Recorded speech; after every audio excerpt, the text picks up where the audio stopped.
Positive వేలో పోతుందని industries అసలు మన ప్రభుత్వం నుంచి ఏం చేసాము, గత ప్రభుత్వంలో వైఫల్యాల వల్ల ఎలా నష్టపోయారు, ఈసారి ఎలా పాజిటివ్ వెళ్తున్నారు?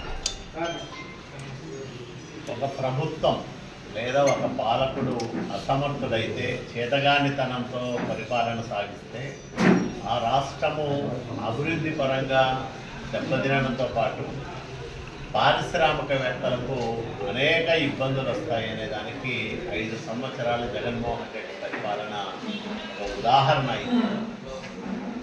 కూటమి పాలన ప్రారంభమైన తొలి ఏడాదిలోనే మళ్ళీ పెట్టుబడులు రాష్ట్రానికి వస్తున్నాయి.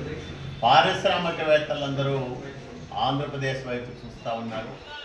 ఈ నేపథ్యంలో రాయదుర్గం టెక్స్టైల్ పరిశ్రమ కూడా మళ్ళా కొత్త జవసత్వాలని పొందుతూ ఉంది. గడిచిన 6 నెలల కాలంగా మనం ఇక్కడ టర్నోవర్ పరిశీలన చేస్తే దాదాపు 25 నుంచి 30% టర్నోవర్ పెరిగింది.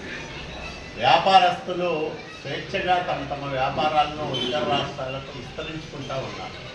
ఒక స్వేచ్ఛాయుత వాతావరణంలో వాణిజ్యం జరగడానికి అనుకూలమైన పరిపాలన ఆంధ్రప్రదేశ్ రాష్ట్రంలో చంద్రబాబు నాయుడు గారి నాయకత్వంలో ఉంది అనే దానికి ఇది ఒక ఉదాహరణ. దీనికి తోడు ప్రభుత్వం ఇచ్చే పారిశ్రామిక ప్రోత్సాహకాలు కూడా కలిసొస్తున్నాయి.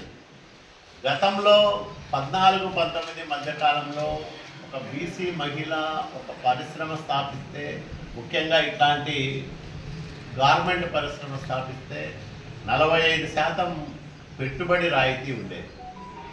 దాన్ని గత జగన్మోహన్ రెడ్డి 15% కుదించడంతో పాటు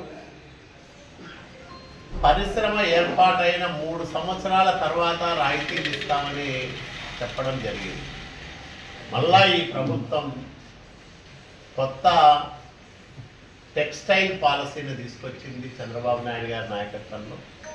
పాత రాయితీలను పునరుద్ధరించడంతో పాటు బలహీన వర్గాలను, బీసీలను, దళితులను, మైనార్టీలను పెద్ద ఎత్తున పారిశ్రామికవేత్తలుగా ప్రోత్సహించడానికి పనిచేస్తూ ఉంది, ప్రయత్నం చేస్తూ ఉంది. ఇప్పుడు రాయదుర్గం గార్మెంట్స్ పరిశ్రమ కార్మికుల కొరతను ఎదుర్కొంటా ఉంది. అంటే ఆర్డర్లు పెరగడంతో పాటు టర్నోవర్లు పెరిగాయి.